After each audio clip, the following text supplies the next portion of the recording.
तो जय हिंद दोस्तों, कैसे आप सभी। आशा करते हैं सभी लोग मस्त होंगे, स्वस्थ होंगे और जबरदस्त होंगे। तो एक बार आप सभी का स्वागत है आपके अपने YouTube चैनल A1 क्लासेस में, और मैं मानस मिश्रा आपका स्वागत करता हूं। तो जी हाँ दोस्तों, आज हम लोग करने वाले जो हम लोगों ने फर्स्ट चैप्टर की थ्योरी पढ़ रखी है और पार्ट 1 कंप्लीट हो चुका है। हमने मात्रक तथा मापन और गति के नियम से रिलेटेड क्वेश्चंस पढ़े हुए हैं। थ्योरी आज हम लोग उन्हीं के MCQ करने वाले हैं, न्यूमेरिकल सॉल्व करने वाले हैं। तो चलिए दोस्तों, वीडियो को स्टार्ट करते हैं। चाहे आप पहली बार आए तो इसको सब्सक्राइब करके बेल आइकन प्रेस कर लें, ताकि इसी तरह की अपडेट्स आपको मिलती रहती है। और हम इसी तरह से साइंस की जो क्लासेस हैं वो रेलवे और यूपी पुलिस के लिए लेके आ रहे हैं। तो आप लोग चैनल को सब्सक्राइब कर लीजिए। चलिए दोस्तों, वीडियो को स्टार्ट करते हैं। और यहाँ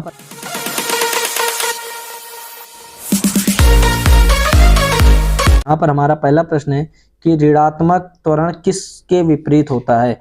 तो जो दोस्तों भी ऋणात्मक त्वरण होता है वो आपका वेग के विपरीत होता है। किसके? वेग के। ठीक है, ऑप्शन यहाँ पर आपका राइट हो जाएगा। कह रहा है जब आप 1 इंच को बदलते हैं तो यह कितना सेंटीमीटर बन जाता है। जब आप 1 इंच को बदलते हैं तो यह कितना सेंटीमीटर बन जाता है। तो ये दोस्तों आपका बन जाता है 2.54 सेंटीमीटर। ठीक है, 2.54 सेंटीमीटर ये आपका बन जाता है। ठीक है, अगला प्रश्न है यहाँ पर कि यदि कोई त्रिपिंड अगला प्रश्न है कि यदि कोई पिंड त्रिज्या r के वृत्ताकार पथ के चारों ओर एक बार घूमने में t सेकंड लेता है तो वेग v क्या होगा। ठीक है, कह रहा है क्वेश्चन, यदि कोई पिंड त्रिज्या r के वृत्ताकार पथ के चारों ओर एक बार घूमने में t सेकंड लेता है तो वेग v क्या होगा। अच्छा, वेग का फार्मूला दोस्तों क्या होता है, तो विस्थापन बटे आपका समय होता है। ठीक है, वृत्तीगत के लिए जो वेग का फार्मूला था v इक्वल टू होता है वृत्ताकार पथ की परिधि अपान समय। और वृत्त की परिधि क्या होती है भैया, वृत्त की जो परिधि होती है वो आपकी होती है 2πr। ठीक है, वृत्त की जो परिधि होती है 2πr। ठीक है, और r यहाँ पर क्या होती है, वृत्ताकार पथ की क्या होती है, त्रिज्या होती है। तो इसका जो बन जाएगा आपका फार्मूला वो होता है v equal to 2πr upon t। तो ऐसा कौन सा है, तो ऑप्शन बी यहाँ पर आपका राइट हो जाएगा, v equal to 2πr upon t। ठीक है, चलिए अगला प्रश्न देखते हैं। कह रहा है कि एक ऊंची छलांग लगाने वाला ऊंची छलांग लगाने से पहले कुछ देर दौड़ता है ताकि लंबी छलांग की दृढ़ता बनी रहे। उसे लेने में क्या मदद करता है। ठीक है, तो उसे लेने में कौन मदद करता है, तो उसे लेने में दोस्तों उसकी जो गति है वो क्या करती है, मदद करती है। कौन मदद करेगा, गति मदद करती है। ठीक है, ताकि वो स्पीड में दौड़ेगा तो ज्यादा ऊंची छलांग वो लगा सकता है। अगला देखिए प्रश्न आ गया है, कह रहा है कि यदि ऊपर की ओर फेंकी गई किसी वस्तु का प्रारंभिक वेग 14 मीटर पर सेकंड है। कह रहा है यदि ऊपर की ओर फेंकी गई किसी वस्तु का प्रारंभिक वेग 14 सेंटीमीटर पर सेकंड है। ठीक है, और कह रहा है तो वस्तु के उच्चतम बिंदु तक पहुंचने में कितना समय लगेगा। तो कह रहा है वस्तु के उच्चतम बिंदु तक पहुंचने में कितना समय लगेगा। तो चलिए दोस्तों इसका सोल्यूशन देख लेते हैं। देख सकते हैं यहाँ पर वस्तु का जो प्रारंभिक वेग है u दे रखा है आपको 14 मीटर पर सेकेंड, और गुरुत्वाकर्षण के विरुद्ध जो त्वरण लग रहा है a दे रखा है आपका माइनस का 9.8 मीटर पर सेकेंड। तो इसका राइट आंसर आ जाएगा आपका दोस्तों v equal to u plus 80 करेंगे तो t इक्वल टू आ जाएगा 1.43 सेकेंड। स्वतंत्र रूप से चलने में सक्षम है तो पिंड का त्वरण क्या है। तो पिंड का त्वरण दोस्तों पूछ रहा है क्या है। तो दोस्तों वैसे तो इसका ऑप्शन हमारे पास 1 मीटर पर सेकेंड स्क्वायर, 8 मीटर पर सेकेंड स्क्वायर, 4 मीटर पर सेकेंड स्क्वायर और 2 मीटर पर सेकेंड स्क्वायर। तो अगर आपको इसका सोल्यूशन, चलिए आपको इसका सोल्यूशन बता देते तो आप लोग सोल्यूशन देख लीजिए। और इस तरह दोस्तों आपको दे रखा है F equal to 10 newton, M equal to 10 kilogram, और जो शरीर का त्वरण यानी A आपको फाइंड करना है। तो न्यूटन के जो दूसरे नियम के अनुसार F इक्वल टू दोस्तों होता है फार्मूला ma। तो A इक्वल टू हो जाएगा दोस्तों आपका F अपॉन M, और A इक्वल टू हो जाएगा 10 अपॉन 10। जब 10 से 10 को डिवाइड करेंगे तो 1 आ जाएगा। दोस्तों मीटर पर सेकेंड स्क्वायर कैसे है, क्योंकि एक्सीलरेशन का जो मात्रक होता है वो आपका होता है मीटर पर सेकेंड स्क्वायर। तो आपका राइट आंसर आ जाएगा 1 मीटर पर सेकेंड स्क्वायर।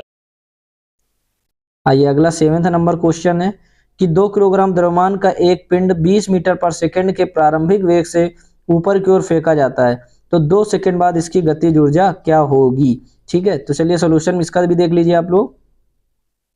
अगला यहाँ पर दोस्तों न्यूटन के गति के पहले समीकरण का प्रयोग करेंगे, जिसका फार्मूला होता है v equal to u plus 80। यानी जो शरीर है वो ऊपर की ओर बढ़ रहा है तो a इक्वल टू हो जाएगा माइनस का g। तो जहाँ g गुरुत्वाकर्षण के कारण त्वरण को दर्शा रहा है, v इक्वल टू हो जाएगा u माइनस जी टी, यानी a इज इक्वल टू हो जाएगा माइनस के g के। तो 20 u की वैल्यू 20 माइनस g 10 इंटू 2, तो इक्वल टू क्या आ जाएगा 0। तो हाफ में हम v स्क्वायर लगाएंगे तो यहाँ पे आंसर भी आएगा 0। इसने 8th क्वेश्चन है, कह रहा है एक वस्तु x इक्वल टू 0 t पर विश्राम से शुरू होती है, यह x h के अनुदिश 3 मीटर पर सेकंड स्क्वायर के निरंतर त्वरण के साथ गति करती है, 4 सेकंड से 8 सेकंड के बीच इसका औसत वेग क्या होगा।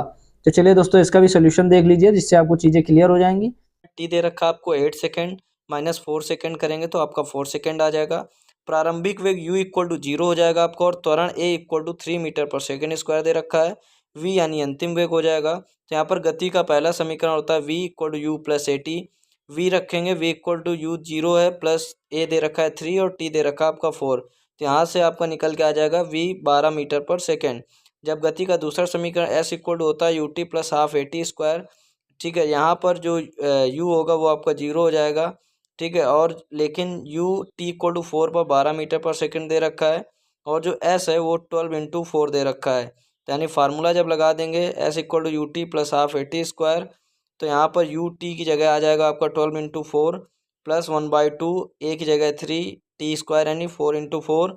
तो जब इसको सॉल्व करेंगे तो 72 मीटर आ जाएगा, और जब 4 से डिवाइड करेंगे तो 18 मीटर पर सेकेंड आपका आंसर आ जाएगा। चलिए नेक्स्ट क्वेश्चन 9 नंबर क्वेश्चन में आ गए हैं, और 9 नंबर क्वेश्चन है, कह रहा है यहाँ पर क्वेश्चन की 2 सेकंड के लिए त्वरित कार केवल 1 सेकंड के लिए त्वरित वाली कार की दूरी का कितना गुना तय करेगी। दोनों मामले में कार एक समान त्वरण के साथ आराम से शुरू होती हैं। तो दोस्तों एक समान त्वरण के लिए गति का दूसरा समीकरण s equal to u t plus half a t square. U 0 है आपका, अंतिम गति v हो जाएगी। त्वरण आपका दे रखा है इक्वल टू 2 मीटर पर सेकंड स्क्वायर। टी आपका दे रखा है 1 सेकंड, t2 आपका दे रखा है 2 सेकंड। फार्मूला लगा देंगे s1 equal to 0 plus a into वही u t plus half a t square. तो यहाँ पर आ जाएगा s1 equal to 0 plus a/2, और s2 दूसरे मामले में भी करेंगे तो s2 इक्वल टू आ जाएगा 0 प्लस 4 a/2। तो s2 इक्वल टू आपका यहाँ पर निकल के आ जाएगा 4s1, यानी कि इस दूसरे मामला जो है वो पहले मामले के, यानी यहाँ इसका ये 4 गुना हो जाएगा, और s2 जो था वो आपका 1 का स्क्वायर जब करेंगे तो आप 1 ही रहेगा। तो यहाँ पर आपका सीधा जो आंसर आ जाएगा s2 इक्वल टू 4s1, यानी इसका कितना होगा दोस्तों, तो इसका 4 गुना होगा। वायुमंडलीय दाब मापने के लिए निम्नलिखित में से किस उपकरण का उपयोग किया जाता है। तो वायुमंडल दाब मापने के लिए बैरोमीटर का उपयोग किया जाता है। ठीक है, थर्मामीटर ताप मापने के लिए, ओडोमीटर गाड़ियों को जो स्पीड होती है वो मापने के लिए, ठीक है, इनका उपयोग किया जाता है। ठीक है, 11 क्वेश्चन है, 11 नंबर कहता है कि T1 और T2 के बीच वेग समय वक्र के अंतर्गत क्षेत्र वस्तु किसके बराबर होता है। तो ये उसके एक्सेलरेशन के बराबर होता है, यानी त्वरण के बराबर होता है। ठीक है, अगला क्वेश्चन है, कह रहा है एक गेंद 30 मीटर पर सेकंड की गति से ऊपर लंबवत की ओर फेंका जाता है, तो 4 सेकंड के बाद इसके विस्थापन का परिमाण क्या होगा। तो इसके विस्थापन का दोस्तों क्या परिमाण होगा। चलिए इसका भी आप लोग सोल्यूशन देख लीजिए, इससे चीजें क्लियर हो जाएंगी। यहाँ पर दोस्तों आपको u दे रखा है 30 मीटर पर सेकेंड, और g आपका दे रखा है माइनस का 10 मीटर पर सेकेंड स्क्वायर, t आपका दे रखा है 4 सेकेंड। और हमको पता है कि s equal you t plus half a t square formula होता है। s इक्वल टू यू 30 दे रखा है, t 4 है आपका, प्लस 1/2, a की जगह -10 और t स्क्वायर की जगह 4 का स्क्वायर। तो इधर आ जाएगा 120, और जब इसको सॉल्व करेंगे 160/2, तो यानी माइनस का 80 आ जाएगा। तो 120 में जब आप 80 माइनस करेंगे तो 40 मीटर आपका राइट आंसर आ जाएगा।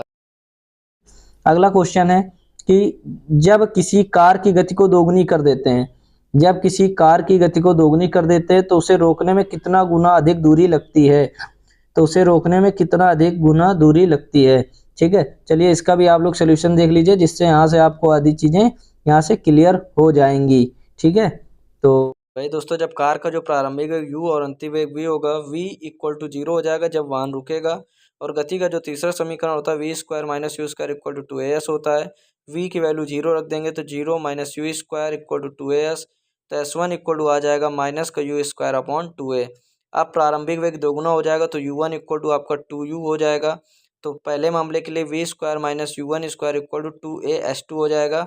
और यहाँ पे u की वैल्यू जब 0 रखेंगे तो 2u का स्क्वायर इक्वल टू 2a/s2 हो जाएगा। और s2 इक्वल टू माइनस का 4u square upon 2a equal to, जब सॉल्व करेंगे तो 4 माइनस का u स्क्वायर अपॉन 2a आ जाएगा। और जब ये आपका कट जाएगा इससे तो s2 इक्वल टू 4s1 आ जाएगा, यानी कि उसका कितना गुना होगा, तो 4 गुना हो जाएगा। दोनों में दिए गए प्रकरणों में से किसमें चली गई दूरी विस्थापन के परिमाण समान होते हैं। किसमें विस्थापन के परिमाण समान होते हैं। तो यदि कार सीधी सड़क पर गमन कर रही है, यदि कार सीधी सड़क पर गमन कर रही है तो इसमें परिणाम समान होते हैं। किसी पिंड का वेग समरूप कहा जाता है। किसी पिंड का वेग समरूप कहा जाता है किसको? वेग का मान और दिशा दोनों नियत हों। जब वेग का मान और दिशा दोनों नियत हों। अगला क्वेश्चन है कि एक समान तल वाली सीधी सड़क पर नियत त्वरण से दौड़ने वाली कार के संबंध में कौन सा कथन सत्य है?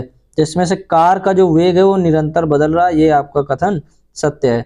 ठीक है, कार का जो वेग है वो आपका निरंतर बदल रहा है, ये आपका कथन सत्य है। ठीक है दोस्तों, अगर आपको वीडियो पसंद आए तो चैनल को सब्सक्राइब करें, लाइक करें और ज़्यादा से ज़्यादा शेयर करें। नेक्स्ट जो हमारा टॉपिक रहने वाला है, तो दोस्तों नेक्स्ट टॉपिक में आपको बता दूं बल एवं बल के प्रकार। तो पहले थ्योरी करेंगे और उसके सारे न्यूमेरिकल्स करेंगे। आपको बता दूं ये सारे क्वेश्चन रैंकर्स गुरुकुल पब्लिकेशन की बुक जो आदित्य रंजन सर की उससे लिए गए, सारे ऑथेंटिक क्वेश्चन है। तो चलिए मिलेंगे नेक्स्ट वीडियो में, तब तक लीजिए जय हिंद और जय भारत।